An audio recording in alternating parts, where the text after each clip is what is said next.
नमस्कार दोस्तों। कार्तिक शुक्ल पक्ष की अष्टमी को गोपाष्टमी का त्यौहार मनाया जाता है। इस दिन गाय को स्नान करा के उसके बछड़े के साथ विधि विधान से पूजा की जाती है और गाय की परिक्रमा भी होती है। गोपाष्टमी के दिन गाय के चरणों की धूल को अपने मस्तक पर लगाने से भगवान श्री कृष्ण प्रसन्न होते हैं तथा अखंड सौभाग्य का वरदान देते हैं। गोपाष्टमी की प्राचीन कथा के अनुसार, प्राचीन कथा में जब श्री कृष्ण 6 वर्ष के थे तब वह माँ यशोदा से कहने लगे, माँ मैं बड़ा हो गया हूँ, अब मैं बछड़े चराने नहीं जाऊँगा, अब मैं गौ माता के साथ ही जाऊँगा। इस पर यशोदा ने नंद बाबा पर बात टाल दी और कहा, एक बार अपने बाबा से पूछ लो। इस पर भगवान श्री कृष्ण नंद बाबा से जाकर कहने लगे, बाबा बाबा मैं बछड़े नहीं चराऊंगा बल्कि गाय चराने जाऊंगा।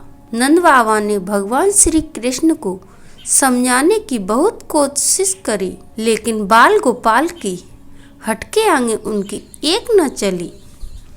फिर नंद बाबा ने श्री कृष्ण से कहा, ठीक है, पहले तुम जाकर पंडित जी को बुलाकर लाओ ताकि उनसे गौ आचरण का शुभ मुहूर्त पता लग सके। भगवान श्री कृष्ण दौड़ते दौड़ते पंडित जी के पास गए और एक ही सांस में बोले, पंडित जी आपको नंद बाबा ने गौ आचरण का शुभ मुहूर्त देखने के लिए बुलाया है। आप आज का ही शुभ मुहूर्त बता देना।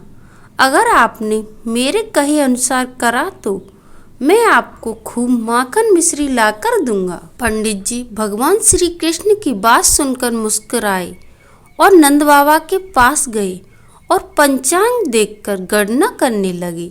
नंद बाबा पूछते हैं, पंडित जी क्या बात है, बार बार क्या गिनती कर रहे हैं?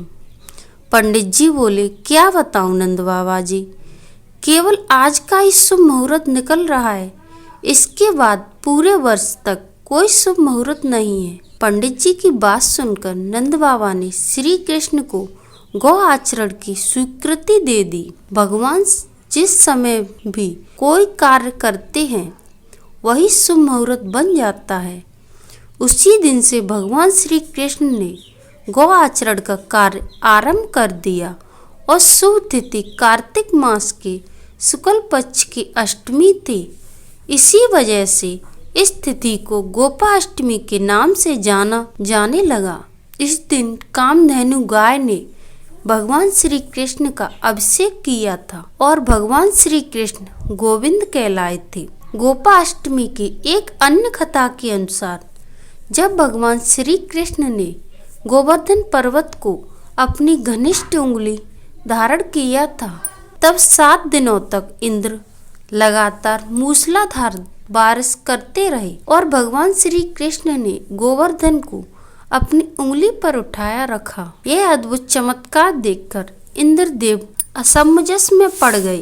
तब ब्रह्मा जी ने इंद्रदेव को बताया कि श्री कृष्ण और कोई नहीं बल्कि भगवान विष्णु का ही अवतार है। यह सत्य जानकर गोपाष्टमी के दिन इंद्र ने अपनी पराजय स्वीकार करी और उनका अहंकार टूट गया। अब भगवान श्री कृष्ण की शरण में आ गए, जिसके बाद श्री कृष्ण भगवान ने कार्तिक शुक्ल अष्टमी के दिन गोवर्धन पर्वत को वापस धरती पर रखा था। इसी दिन से गोपाष्टमी का उत्सव मनाया जाने लगा। बोलिए जय श्री कृष्णा।